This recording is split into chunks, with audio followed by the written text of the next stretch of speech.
우리 하나님의 이름, 우리 7번째 시간입니다. 목자 되시는 하나님 여호와 라아에 대해서 함께 나누고 또 기도하기를 원합니다. 며칠 전 저희 사랑하는 딸에게 줄 예쁜 선물을 고르게 되었는데, 그 선물과 함께 조그마한 그 선물 케이스 안에 아빠가 딸에게 보내는 다음과 같은 편지가 있었습니다. 이런 To my daughter이라고 하는 글로 시작이 되어서 Love your dad이라고 하는 말로 끝나는데, 여러분 이 내용을 제가 한번 번역을 해보았더니 이렇게 될 것 같습니다. 나의 딸에게, 삶이 벅차게 느껴질 때 네가 누구의 딸인지 기억하고 내 왕관을 고쳐 쓰렴. 삶은 태풍이 지날 때까지 기다리는 게 아니라 빗속에서도 춤추는 법을 배우는 거란다. 너는 내가 믿는 것보다 더 용감하고 보이는 것보다 더 강하며 네가 생각하는 것보다 더 똑똑하고 내가 아는 것보다 더 사랑받고 있어. 언젠가 내 삶의 이야기가 끝날 때 네가 그 중에서 제일 아름다운 부분이었다는 걸 난 알게 될 거야. 사랑의 아빠가 라고 하는 그런 내용의 그 카드 문장이었습니다. 아빠로부터 이런 카드를 딸이 받게 된다면 얼마나 기쁠까, 얼마나 힘이 날까라고 하며 감동을 하고 있는 순간 문득 이 글이 하나님께서 저에게 보내시는 글이다라는 생각에 다시 한번 가슴이 뭉클해지고 가슴이 따뜻해짐을 느꼈습니다. 내가 나를 어떻게 생각하는가라는 것보다 더 중요한 것은 하나님은 나를 어떻게 생각하시는가, 하나님은 나를 어떻게 보시는가이지요. 왜냐하면 하나님은 우리의 창조주이시고 하나님은 나보다 나를 더 사랑하시며 나보다 나를 더 잘 알고 계시기 때문입니다. 다른 어느 누구보다도 하나님으로부터 이러한 인정과 이러한 평판을 받을 수 있다면 정말 신나는 일임에 분명할 것 같습니다.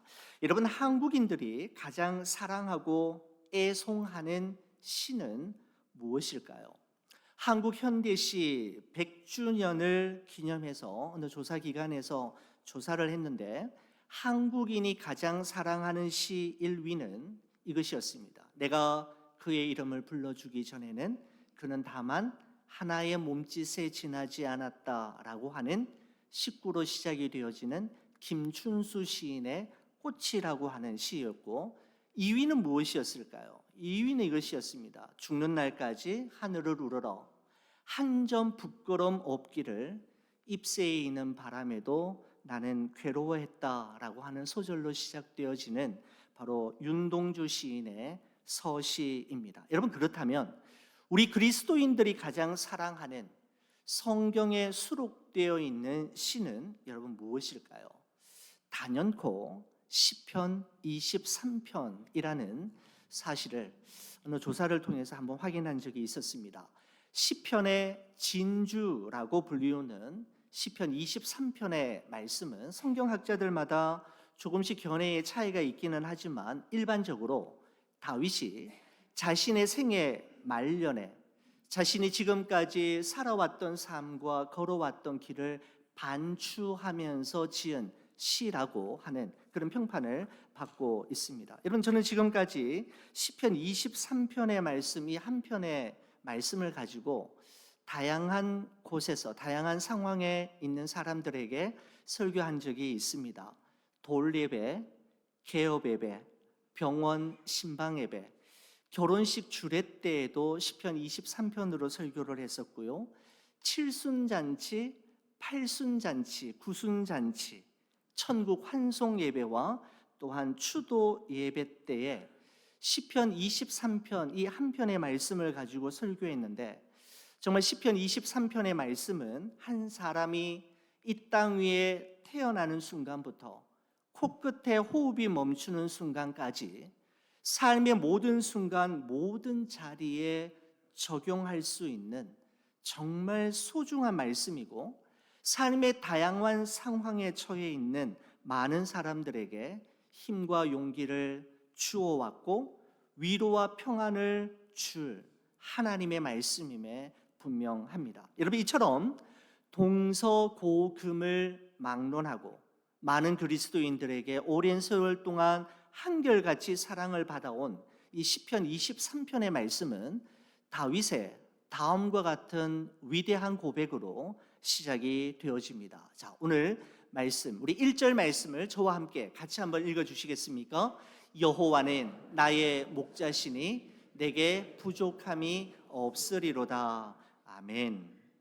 여러분, 양치는 목동 출신이었던 다윗은 하나님과 자신과의 관계를 목자와 양으로 표현하면서 하나님께서 자신의 목자가 되어 주시지 아니하셨다면 자신이 지나온 삶의 여정을 도무지 설명할 길이 없음을 시의 초두에서 말하고 싶었던 것입니다. 여러분, 그래서 다윗은 자신이 지금까지 어떤 종류의 길을 걸어왔는가를 이야기하기 전에 누구와 함께 그 길을 걸어왔는가를 우리에게 먼저 소개하고 있는 것이죠. 다시 말씀드리면 푸른 초장 쉴 만한 물가, 사망의 음침한 골짜기를 이야기하기 전에 그곳을 누구와 함께 걸었고 누구와 함께 지나왔는지를 우리에게 말해주고 있는 것입니다. 여러분, 실제로 여호와는 나의 목자시니라고 하는 이 짧은 한 명제가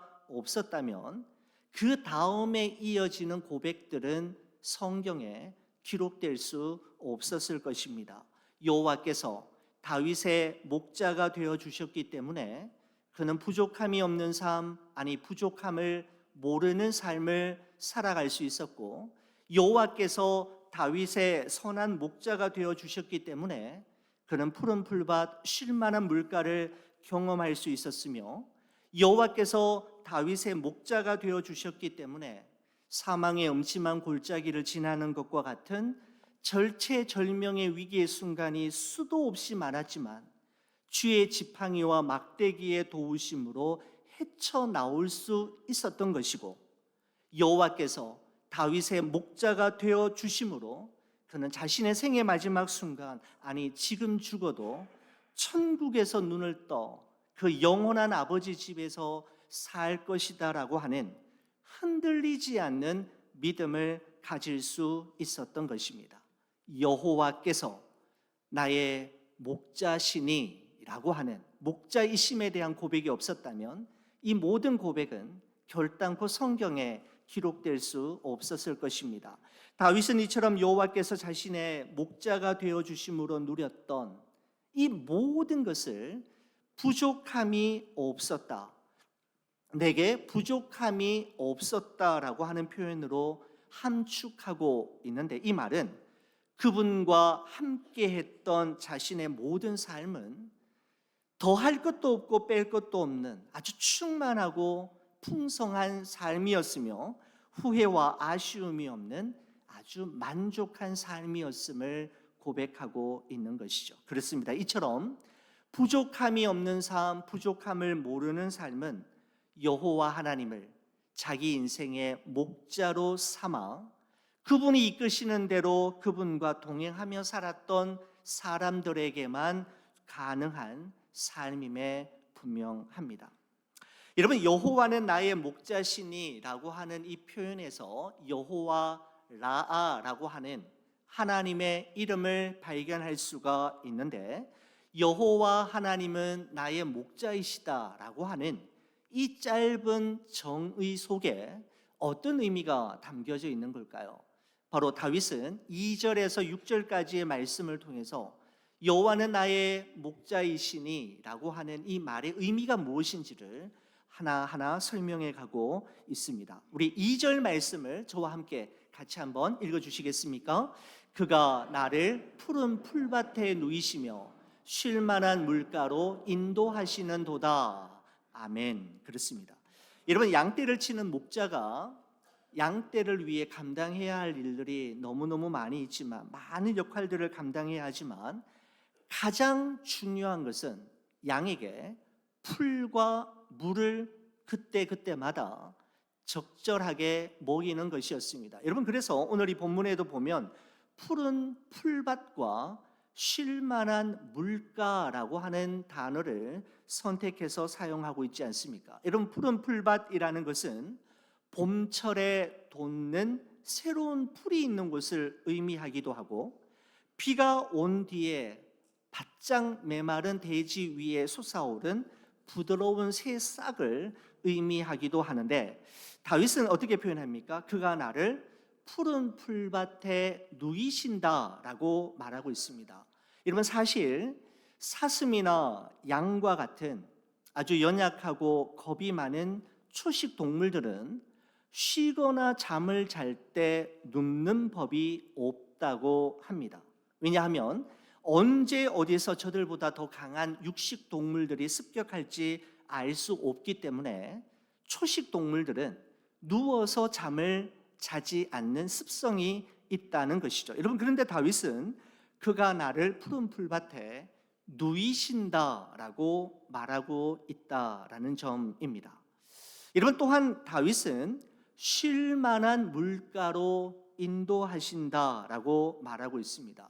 여러분, 양에게 있어서 물은 없어서는 아니 될 아주 꼭 필요한 것이지만, 물이 있는 물가는 언제나 위험이 도사리는 곳이 될 수가 있습니다. 왜냐하면 맹수들이 호시탐탐 물을 먹기 위해 물가로 모여드는 약한 동물들을 호시탐탐 노리고 있기 때문입니다. 여러분, 어릴 때 TV에서 보았던 동물의 왕국이라고 하는 프로그램에 보면 사자와 호랑이, 악어들이 특별히 어떤 상황에 있는 약한 동물들을 공격하는가 하면 물을 먹고 있는 사슴과 들소들을 공격하는 장면이 생각이 났습니다. 왜냐하면 동물들은 물을 먹어야 하고 물가로 모인다라고 하는 사실을 맹수들은 너무나도 잘 알기 때문에 그들의 시선은 언제나 물가를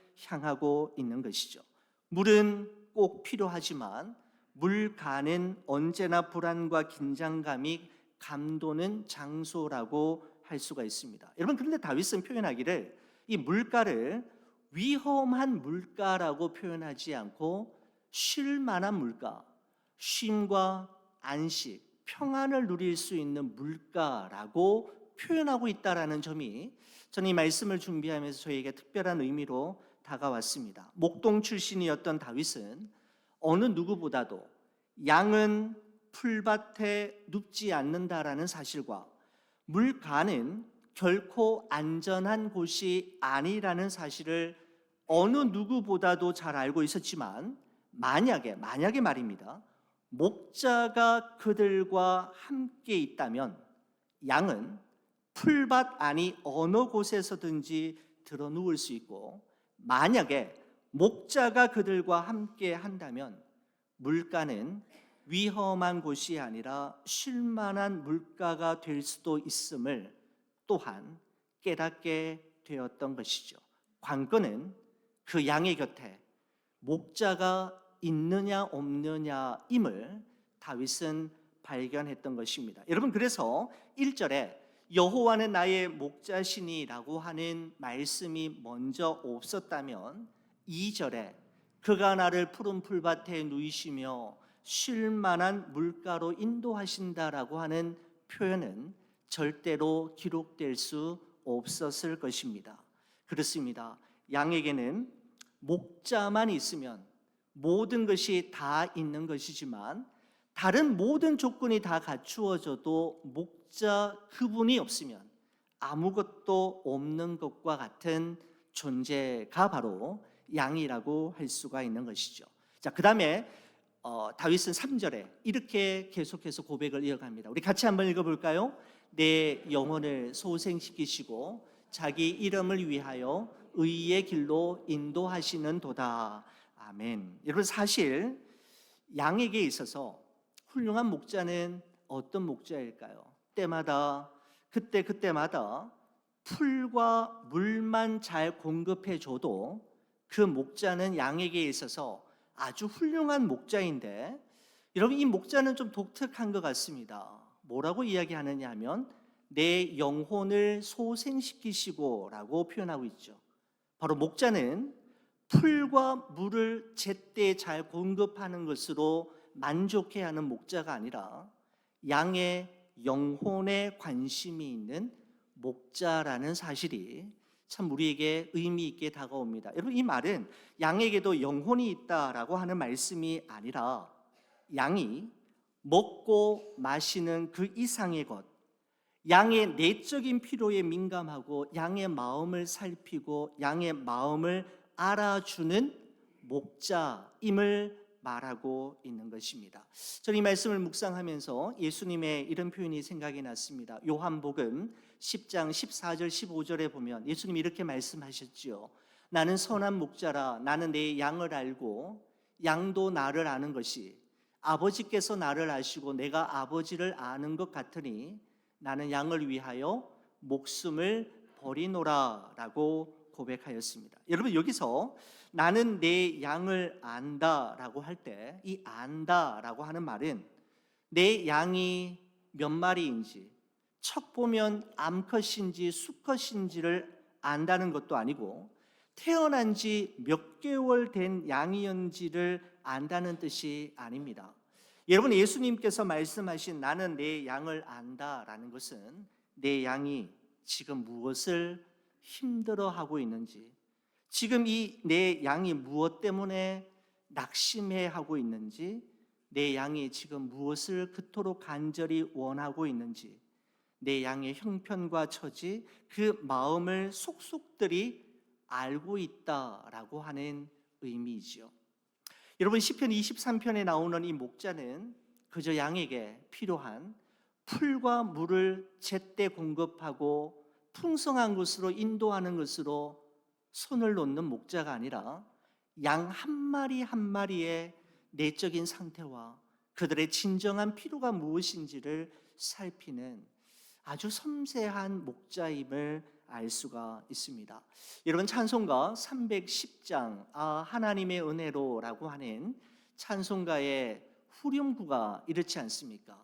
내가 믿고 또 의지함은 내 모든 형편 아시는 주님, 늘 보호해 주실 것을, 옛날 찬송가에는 돌보아 주실 것을 나는 확실히 아네. 아시는 주님, 나는 확실히 알아 라고 하는 이 찬송가 작사자의 고백이 참 마음에 위로가 됩니다. 우리 주님은 나의 모든 형편을 아시고 또한 그 주님께서 나를 반드시 보호해 주시고 반드시 돌보아 주실 것을 분명히 그는 알고 확신한다라고 이야기하고 있는데, 여러분 이러한 믿음과 확신과 알미 우리에게도 있다면 얼마나 큰 위로가 되겠습니까? 여러분 시인은 이렇게 이야기하죠. 내 영혼을 소생시키시고 그 다음에 뭐라고 이야기합니까? 자기 이름을 위하여 의의 길로 인도하신다라고 되어 있습니다. 여기서 갑자기 자기 이름을 위하여 의의 길로 인도하신다라고 되어 있는데, 여러분 자기 이름을 위한다라고 하는 말은 무엇인가 하면 목자가 자신의 이름을 걸고 자신의 명예를 걸고 자신의 모든 것을 걸고 양이 마땅히 가야 할 그 길로, 합당한 길, 바른 길, 양의 길로 양들을 인도하는 목자임을 말씀하고 있는 것이죠. 자신의 이름을 걸고 자신의 명예를 걸고 자신의 생명을 걸고 이 양이 마땅히 가야 할 그곳, 마땅히 있어야 할 그곳으로 이끄시는 목자임을 말하고 있는 것입니다. 여러분 잠언의 말씀에 보면 이런 말씀이 있죠. 너는 마음을 다하여 여호와를 신뢰하고 내 명철을 의지하지 말라. 너는 범사의 그를 인정하라. 그리하면 내 길을 지도하시리라. 여러분 잠언 16장 9절은 저와 함께 같이 한번 읽어주시겠습니까? 사람이 마음으로 자기의 길을 계획할지라도 그의 걸음을 인도하시는 이는 여호와시니라. 아멘. 여러분 그렇습니다. 목자가 자신의 이름과 명예를 걸고 양을 인도하는데 어찌 잘못된 길로 갈 수 있겠습니까? 우리의 길과 우리의 모든 걸음을 우리의 목자 되신 여호와 라하 하나님께 맡길 때 그분은 우리가 마땅히 가야 할 그 길로, 가장 좋은 길로, 가장 완전한 길로 인도해 주실 것입니다. 여러분, 이런 고백과 함께 4절에 다윗은 이렇게 고백합니다. 우리 같이 한번 읽어볼까요? 내가 사망의 음침한 골짜기로 다닐지라도 해를 두려워하지 않을 것은 주께서 나와 함께 하심이라. 주의 지팡이와 막대기가 나를 안위하시나이다. 아멘. 여러분, 그렇습니다. 여호와 하나님께서 여호와 라아가 되셔서 자신의 이름을 걸고 명예를 걸고 우리의 길을 인도해 주신다면 우리는 상식적으로 생각할 때 쉴만한 물과 푸른 초장이 우리 앞에 펼쳐질 거라고 생각이 되지만 우리는 압니다. 우리의 지나온 삶을 통해 볼 때 하나님과 함께 했음에도 불구하고 그분의 동행하심을 따라 왔음에도 불구하고 때때로 사망의 음침한 골짜기 앞에서 혼란스러움과 흔들림을 경험할 때가 있지 않습니까? 하나님께서 어떻게 나에게 이르실 수 있단 말인가? 하나님이 과연 살아계시는가? 나를 사랑하시는가? 라고 하는 질문 앞에 한없이 흔들릴 때가 있지 않느냐라는 말씀입니다. 여러분, 왜 하나님께서는 이런 곳을 지나가게 하시는 걸까요? 사망의 음침한 골짜기를 지나가게 하시는 이유가 무엇일까요? 여러분, 세들백 교회의 릭 워렌 목사님이 쓴 목적이 이끄는 삶이라고 하는 책에 보면 다음과 같은 대목이 나오고 있습니다. 제가 한번 읽어보겠습니다. 모든 문제 뒤에는 하나님의 목적이 있다. 하나님은 요셉을 감옥에 갇히지 않도록 하실 수 있었고 다니엘이 사자굴에 들어가지 않게 하실 수 있었으며 예레미야가 구덩이에 던져지지 않도록 하실 수도 있었다. 또한 바울이 탄 배가 3번이나 부서지는 것을 막을 수도 있으셨고 다니엘의 3 친구가 불타는 풀무불에 던져지는 것을 막을 수도 있으셨다. 하지만 하나님은 그렇게 하지 않으셨다. 하나님은 이 모든 문제들이 모두 일어나게 하셨다라고 하면서 이렇게 이야기합니다. 하지만 그 결과 그들은 모두 하나님께 더 가까이 가게 되었다. 모든 문제들은 우리로 하여금 하나님을 바라보게 하고 우리 자신보다 그분을 더 의지하게 한다. 만일 당신이 지금 어려움을 겪고 있다면 주님, 왜 나입니까? 라고 질문하지 말고 주님, 내가 무엇을 배우기 원하십니까? 라고 질문하라 라고 말씀하고 있습니다. 여러분, 그렇습니다. 하나님께서 사망의 음침한 골짜기를 지나가게 하는 것은 하나님께서 우리를 사랑하시지 않기 때문이거나 우리 하나님의 능력이 모자라서가 아니라 사망의 음침한 골짜기에서만 배울 수 있는 특별한 레슨, 소중한 깨달음을 그곳에 두셨기 때문입니다.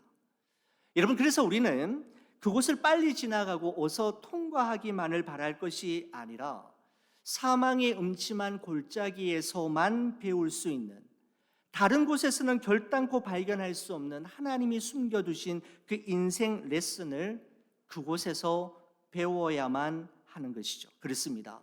고난을 통해 아무것도 배우지 못하면 그것은 고난을 낭비하는 것과 같습니다. 하나님은 시련 대신에 평안을 주시는 분이 아니라 시련 중에도 평안을 주시는 분이심을 우리는 기억해야 하는 것이죠. 여러분, 이런 관점에서 볼 때 사망의 음침한 골짜기는 우리가 절대로 만나지 말아야 할 곳, 없어져야만 할 장소이라기보다는 하나님의 함께 하심과 돌보심, 보호하심을 보다 더 선명하게 경험할 수 있는 특별한 공간임을 우리가 인정하게 되는 것이죠. 여러분, 다윗은 푸른 풀밭과 쉴만한 물가에서는 결단코 경험하지 못했던 주의 지팡이와 막대기의 안위하심을 어디에서 경험할 수 있었느냐 하면 사망의 음침한 골짜기를 지날 때 경험할 수 있었습니다. 여러분, 그래서 주의 지팡이와 막대기는 푸른 풀밭 쉴만한 물가가 있는 2절에 기록될 수 없고 오히려 사망의 음침한 골짜기를 소개하고 있는 4절에서만 기록될 수 있는 것이죠. 여러분, 이처럼 우리 인생은 언제나 푸른 풀밭과 쉴만한 물가에만 머물러 있는 것도 아니고, 그렇다고 해서 사망의 음침한 골짜기에만 있는 것도 아닙니다. 형통한 날과 곤고한 날을 지난 후에 우리는 하나님께서 예비하신 특별한 장소에 이르게 되는데, 여러분과 함께 읽을 5절의 말씀이 이와 같은 사실을 말해주고 있습니다. 우리 5절 말씀을 화면을 좀 한번 바꿔주시면 좋겠습니다. 5절 말씀을 여러분 화면을 보시면서 같이 한번 읽어보겠습니다. 주께서 내 원수의 목전에서 내게 상을 차려주시고 기름을 내 머리에 부으셨으니 내 잔이 넘치나이다. 아멘. 여러분, 그렇습니다. 5절 말씀은 시편 23편의 클라이막스라고 할 수가 있는데, 여호와 하나님을 목자로 삼아 그분의 인도하심과 함께하심을 따라온 이들에게 주어지는 그들에게 예비된 것이 무엇인지를 우리에게 말씀하고 있습니다. 여러분, 내 원수의 목전에서 내게 상을 차려주신다라고 할 때, 여러분, 여기 나오는 상이라는 것은 상품을 이야기하는 것이 아니라 테이블, 식탁을 의미하는 것이죠. 원수의 목전에서 푸짐한 식사상을 차려주신다라고 하는 이 말은 무슨 의미인가 하면, 다윗이 지금까지 살아오면서 자신을 의도적으로 괴롭히고 힘들게 했던 원수들이 보는 앞에서 다윗의 손을 번쩍 들어주는 것과 같은 것을 의미합니다. 무슨 말이냐면 다윗이 옳았고 다윗이 맞았다라는 것이죠. 다윗이 이겼다라는 것을 의미하는 표현입니다. 바로 하나님이 다윗을 인정해 주시고 높여 주시는 것을 의미합니다. 여러분, 이어서 기름으로 내 머리에 바르셨다라고 하는 말은 바로 다윗이 사무엘 선지자를 통해서 왕으로 선택을 받고 그의 머리에 기름 부으심을 받음으로 말미암아 그에게 새로운 사명이 주어지게 되었던 때를 기억하고 있는 것인데, 바로 하나님과의 첫사랑, 처음 마음을 하나님께서 회복시켜 주셨음을 의미하는 것이죠. 여러분, 이처럼 원수들 앞에서 상을 차려주심으로 다윗의 손을 높이 들어주시고 그의 머리에 기름을 부어주심으로 처음 사랑, 처음 마음을 회복시켜 주셨는데, 여러분, 그렇게 하신 분이 누구입니까? 여러분, 5절의 초반부에 보면 이렇게 돼 있잖아요. 주께서 내 원수의 목전에서 내게 상을 차려주시고 주께서 기름을 내 머리에 부으셨으니 내 잔이 넘치나이다 라고 하는 표현을 통해서 주께서 하신 일임을, 아니 주님만이 하실 수 있는 일임을 말씀하고 있는 것입니다. 여러분, 원래 우리 송구의 영신 예배 때에도 우리가 할 계획입니다만은, 우리 사실 매년 우리 송구의 영신 예배를 드리면서 저와 우리 성도님들이 같이 외치는 여러분 그런 문구가 하나 있었지 않습니까? 우리 미리 한번 연습을 해보는 의미로 저와 함께 한번 했으면 좋겠습니다. 2023년 하나님이 하셨습니다. 2024년 하나님이 하십니다. 이렇게 하시는 겁니다. 제가 2023년이라고 하면 여러분의 하나님이 하셨습니다. 2024년이라고 하면 하나님이 하십니다. 그렇게 한번 해주시면 좋겠습니다. 2023년 하나님이 하셨습니다. 아멘. 2024년 하나님이 하십니다. 아멘. 하나님이 하셨고 하나님이 하실 것이기에 우리에겐 소망이 있고 희망이 있는 것이죠. 여러분, 사도 바울은 고린도전서 15장 10절에 이렇게 고백합니다. 그러나 내가 나 된 것은 하나님의 은혜로 된 것이니 내게 주신 그의 은혜가 헛되지 아니하여 내가 모든 사도보다 더 많이 수고하였으나 내가 한 것이 아니요 오직 나와 함께 하신 하나님의 은혜로다. 더 많이 수고했지만 내가 한 것이 아니라 오직 나와 함께 하신 하나님의 은혜로 가능한 일이었음을 고백하는데, 여러분 유진 피터슨이 쓴 메시지 성경에서는 이렇게 표현하고 있습니다. 그러나 하나님께서는 너무나 은혜로우시고 한없이 너그러우셨습니다. 그래서 오늘의 내가 있게 된 것입니다. 나는 그분의 은혜를 헛되게 하지 않을 것입니다. 내가 다른 어느 누구보다 더 많은 일을 하려고 애쓰지 않았습니까? 그렇다고 해도 내가 한 일은 그리 대단한 것이 아니었습니다. 하나님께서 내게 할 일을 주시고 감당한 힘도 주셨기에 내가 할 수 있었던 것입니다 라고 번역하고 있습니다.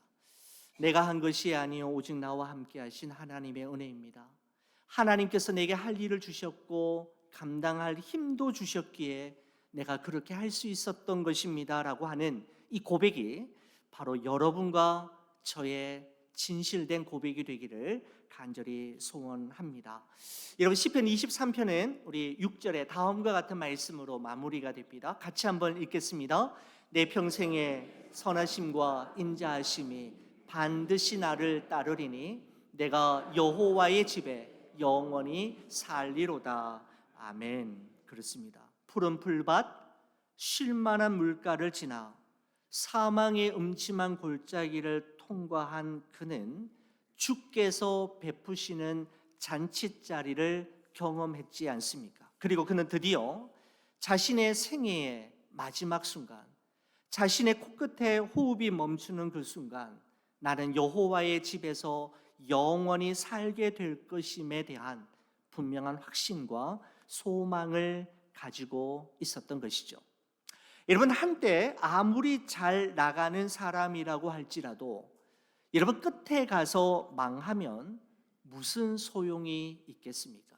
여러분, 하지만 하나님을 자신의 삶의 여호와 라아로 삼아 그분의 인도하심을 따라 그분과 함께 동행하며 삶의 매 순간마다 하나님의 선하심과 인자하심을 맛보며 살았던 그 사람은 지금 죽어도, 아니 생의 마지막 순간을 불현듯 맞이하게 되더라도 하나님이 예비하신 여호와의 집에 영원히 살게 될 영광을 바라보며 두려워하지 않게 될 수가 있는 것이죠.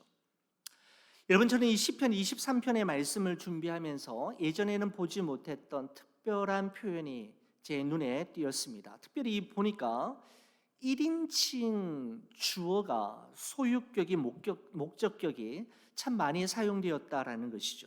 내가, 나의, 나를 이라고 하는 1인칭이 참 많이 사용되었습니다. 여러분, 한번 성경책 한번 보시겠습니까? 1절 보시면 여호와는 나의 목자시니 내게, 2절 보시면 그가 나를 푸른 풀밭에, 3절을 보시면 내 영혼을 소생시키시고, 4절을 보시면 내가 사망의 음침한 골짜기로 다닐지라도 나와 함께 하심이라, 나를 안위하시나이다. 5절 보십시오. 주께서 내 원수의 목전에서 내게 상을 차려주시고 내 잔이 넘치나이다. 6절을 보시면 내 평생에 나를 따르리니 내가 여호와의 집에 영원히 살리로다 라고 하면서 나의, 나를, 내가 라고 하는 1인칭이 정말 소낙비처럼 쏟아지고 있는 것을 볼 수가 있습니다. 어떤 의미일까요? 어떤 목적을 가지고